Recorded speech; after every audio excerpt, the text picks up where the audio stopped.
2024 সালের July August মাসে ছাত্র জনতার গণ অভ্যুত্থান একটি গুরুত্বপূর্ণ ঘটনা। কোটা সংস্কার আন্দোলন থেকে এক পর্যায়ে এটি ফ্যাসিবাদ বিরোধী আন্দোলনের রূপ নেয়।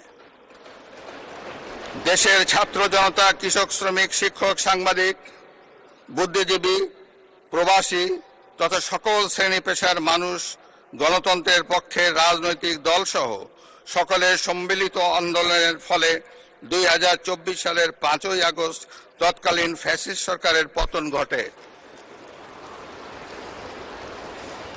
হাজারো শহীদের রক্তের উপর দিয়ে তাবেদার ও ফ্যাসিবাদ মুক্ত নতুন গণতান্ত্রিক বাংলাদেশের সূচনা হয়।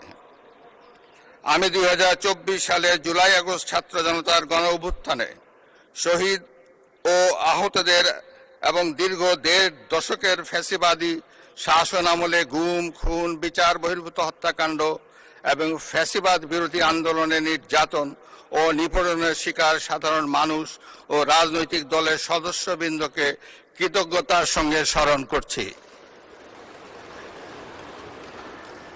যাদের অসামান্য ত্যাগের মাধ্যমে বাংলাদেশ ফ্যাসিবাদ মুক্ত হয়ে গণতন্ত্রের পথে যাত্রা শুরু করেছে। সকলকে জানাই আমার আন্তরিক শ্রদ্ধা।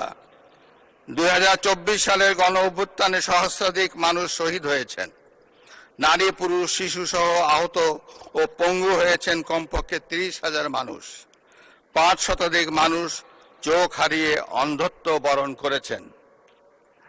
1971 সালের স্বাধীনতা অর্জনের যুদ্ধ, 2024 সালের দেশ এবং জনগণের স্বাধীনতা রক্ষার যুদ্ধ সহ এ যাবৎকাল দেশের ইতিহাসের সকল গণতান্ত্রিক আন্দোলনের শহীদদের আকাঙ্ক্ষিত বাংলাদেশ প্রতিষ্ঠার লক্ষ্যে সরকার কার্যক্রম অব্যাহত রেখেছে।